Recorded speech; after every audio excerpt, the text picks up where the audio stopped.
बताती हूँ, कुछ साल पहले का है ये किस्सा। मेरा ना फ़ोन का जो सिम था, जो फ़ोन मैं यूज़ करती हूँ वोडाफ़ोन का था और पोस्ट पेड था, तो मुझे बिल पे करने के लिए वोडाफ़ोन की गैलरी में एवरी मंथ जाना पड़ता था। तो एक बार क्या हुआ, मैं वोडाफ़ोन की गैलरी में जा रही हूँ, मम्मी मेरे साथ है, मैं आगे आगे मम्मी पीछे पीछे, सामने ही गैलरी है, फुटपाथ के ऊपर मैं चढ़ने जा रही हूँ। उतने में एक शराबी, बहुत down market, third class type, cheap type, वो ना मुझे क्रॉस करते हुए, यानी मैं ऐसे जा रही थी तो ऐसे जा रहा था, तो ऐसे क्रॉस करते हुए ना मुझे इस तरह से टच किया कि उससे साफ पता चलता है वो जो टच था वो गलती से नहीं था। गलती से टच होना, धक्का लगना वो समझ में आता है, ये जो टच था बिल्कुल अलग टाइप का था, वो सिर्फ टच नहीं था, वो उंगली करना था। तो उसने किया। अब मैंने 2 सेकंड लगाया ये सोचने के लिए कि मुझे इस टाइम पे क्या करना चाहिए। 2 सेकंड के अंदर वो आदमी थोड़ा आगे बढ़ गया, पैदल चल रहा था, मैं फुटपाथ के ऊपर गैलरी में एंटर ही करने जा रही थी।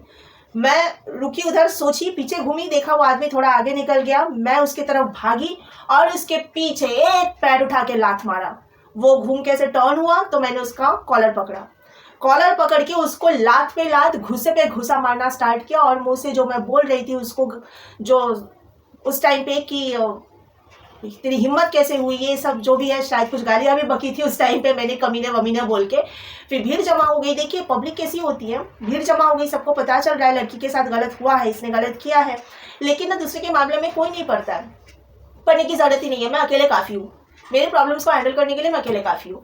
तो मैं उसको पकड़ के, मेरी मम्मी साथ थी, मम्मी तो घबरा गई, क्या हो गया अचानक, उनको भी समझ में नहीं आ रहा है, क्योंकि मम्मी से डिस्कस करने का मौका नहीं मिला मुझे, मैं डिस्कस क्या करूँ, मेरा दिमाग गर्म हुआ, मैं पीछे टर्न हुई, भागी उसके पीछे, पकड़ी उसका कॉलर, मारना स्टार्ट किया। मम्मी बोली इसको क्या हो गया।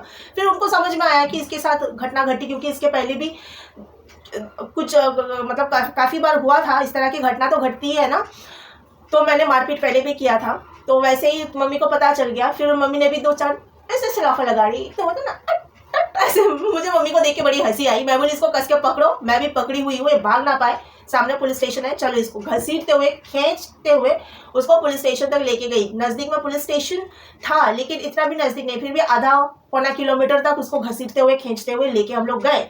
मम्मी ने सपोर्ट किया काफ़ी उसको पकड़ने में। फिर लेके जब पुलिस स्टेशन की जो गली आती है वहाँ टर्न हुई, तो वहाँ एक पान की दुकान थी, पान की दुकान में एक बंदा खड़ा था, उसने पूछा क्या हो गया, कहाँ लेके जा रहे हैं आप लोग इसको मारते हुए। तो मैंने उसको उधर खड़े होकर उसको पकड़ के खड़ी हुई और उसको बताई, वो जो पूछा उनको बताया, तो उन्होंने भी काफ़ी सपोर्ट किया पुलिस स्टेशन तक लेके जाने में।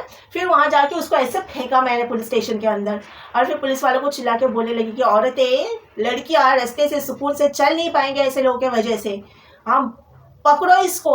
फिर पुलिस वालों ने पूछा कि क्या किया, मैंने बोला।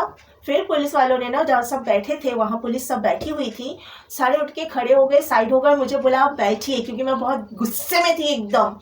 तो मुझे बोला पहले शांत होइए, आप बैठिए। फिर मुझे बिठा के मुझसे फिर डिटेल में पूछा, मैंने बोला, उसको अंदर लेके गया। और पुलिस, वहाँ के पुलिस ना, हमारे यहाँ के वो बेल्ट रखते, जो उनकी जो वर्दी होती है ना, वो बेल्ट उससे मारते हैं क्रिमिनल्स को, तो उससे काफ़ी उन लोगों ने मारा उसको। अंदर लेके जाके मैं देख रही थी, वहाँ बैठे बैठे अंदर दरवाजे से दिख रहा था, तो मैंने देखा उसको काफ़ी मार रहे हैं। उसके बाद 1 घंटा तक काफ़ी हम लोगों ने बात की। एक फीमेल पुलिस थी, उन्होंने मुझे पूछा, लेडी कांस्टेबल जो होते हैं ना, वो थी, उन्होंने पूछा मैम गलती से तो नहीं लगा ना। मैंने बोला देखिए मैम, गलती से लगना मुझे समझ में आता है, आप जा रहे हो, आपके पीछे से कोई क्रॉस कर रहा, नीचे से ऐसे उंगली करना है ना गलत जगह पे, वो भी समझ में आता है, ये कोई नहीं गलती से करता है। तो चुप हो गई, बोली हाँ ऐसा किया उसने। मैंने बोला हाँ, ऐसे मैं पीटते हुए घसीटते हुए उसको नहीं लेके आई पुलिस स्टेशन तक। फिर वो बोला गलती से, जैसे बोलते हैं ना, पकड़े जाने के बाद तो कोई अपनी गलती स्वीकार करता नहीं है, कोई भी नहीं करता है, तो ऐसे कर रहा था गलती से तूने उंगली किया मुझे, हाँ इतनी ऐसी गलती होती है इंसान से।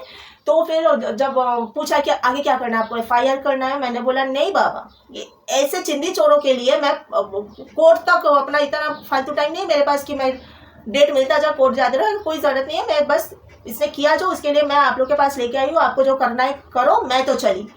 तो बोले कि आपने मारा इसको। मैं बोली जो घसीटते हुए लेके आई और जो लात और मुक्के मारे थे उतना, तो मेरे हाथ में वो बेल्ट थमाया, जो जिस बेल्ट से वो उसको मार रहे थे ना पुलिस वाले, वो बेल्ट मेरे हाथ में थमा, बोला मारो उसको। फिर मुझे अंदर लेके गए और खूब मैंने मारा उसको, मतलब जितना गुस्सा था ना सब मैंने निकाला।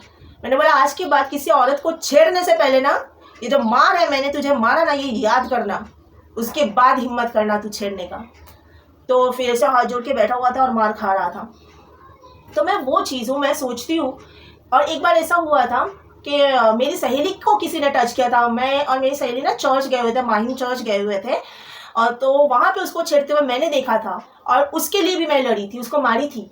जो मेरी सहेली को छेड़ा था उसको मैं पीटी थी रास्ते में, और मेरी सहेली बहुत डर रही थी क्योंकि उसका बॉयफ्रेंड आगे आगे था, और वो डर रही थी प्लीज़ उसको मत बताना, वो उल्टा मेरे साथ ही झगड़ा करेगा। तो मैंने बोला तुम लोग ना डरते रहो, बस डर डर के ज़िंदगी ख़त्म कर दो। और ये सब बात मैं जब सोचती हूँ कि मैं खुद के लिए नहीं, सिर्फ मैं दूसरों के साथ भी अन्याय जब होते हुए देखी हूँ तभी भी लड़ी हूँ।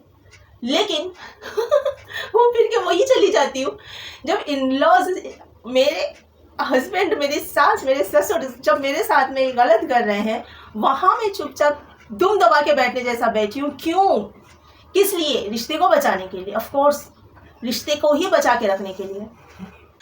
मैं अगर अपने पे आती हूँ तो मैं मेरी सास जैसी औरतों को ना 2 मिनट में ठंडा करके ऐसे बिठा दूँ, ज़िंदगी में कभी आवाज़ उठा के बात ना कर पाए।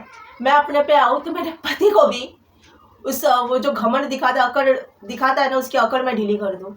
और ससुर की तो मैं बात नहीं करूँगी, ससुर तो इधर भी सर हिलाते हैं, उधर भी सर हिलाते हैं, हर तरफ सर ही हिलाते हैं। उनका खुद का कोई एग्जिस्टेंस नहीं है, किसी का बच्चा रो रहा है बाहर, यहाँ तक शायद आप लोग को भी आवाज़ आ रही होगी तो इग्नोर करना। तो गलत होते हुए हम बाहर वालों के साथ लड़ जाते हैं, लेकिन जब परिवार से लड़ाई होती है ना, परिवार तो है ना, पति, सास, ससुर परिवार ही तो है ना, तो परिवार के सामने हम चुप हो जाते हैं ये सोच के कि मेरे चुप होने से अगर रिश्ता बचे तो क्यों ना चुप रहूं। लेकिन चुप रह के भी जिनको चालाकी करना है, जिनको परिवार के अंदर ही जिनको षड्यंत्र करना है, बस ये एक सबक मुझे बहुत बड़ा मिला। जिनको नहीं बचाना है उनके साथ आप एक तरफा बचाने के लिए सोचोगे तो नहीं बचेगा, क्योंकि उनको नहीं बचाना है, उनको हर हाल में आपको जलील करना है, और आपसे पीछा छुड़ाने के लिए ही वो लोग ये हरकत कर रहे हैं बिना वजह। और फिर आप पे ही इल्ज़ाम लगा रहे हैं और ये भी बोल रहे हैं कि अगर हमें ही ख़राब करना था सब कुछ तो हम इतने धूमधाम से तुम्हें लाए क्यों। वो आप ही जानो, आप लाए क्यों, और अभी भी जो कर रहे हो वो कर क्यों रहे हो, वो सब आप ही जानो। लेकिन चालाकी और षड्यंत्र करते हो आप लोग रिश्ते में, ये तो सब कुछ क्लियर आप ही लोग कर चुके हो। अब बाकी ये क्यों, वो क्यों लाए, क्यों फिर षड्यंत्र कर रहे हो, क्यों भगाने की कोशिश कर रही हो, तो आप ही लोग जानो। क्योंकि चालाकी रिश्तेदारी में ना, रिश्ते में चालाकी नहीं चलती है, 2 दिन की है, ज़्यादा से ज़्यादा 4 दिन की है, फिर तो बर्बादी स्टार्ट होनी है। तो मैं ना ये बोलती हूँ कि अगर मैं वहाँ चुप बैठी थी तो डर के नहीं बैठी थी, डर था सिर्फ रिश्ते को बचाने का, वरना मैं एक एक की वाट वहाँ पे लगा सकती थी। अगर अपने पे आओ तो आज भी लगा सकूँ, क्योंकि जो बाहर आदमियों को मारते हुए पुलिस स्टेशन लेके जा सकती है ना, वो किस हद तक क्या कर सकती है वो आप लोग ही जान जाओ, समझ सकते हो आप लोग। लेकिन मैं नहीं करी, मैं सिर्फ चुपचाप रह के आंसू बहाई, और आंसू बहाते हुए ही मेरे ससुराल से मैं निकल आई। ओके, बस आज इतना ही, आगे बातें और होती रहेगी। आप लोग अपना ध्यान रखें, बाय बाय।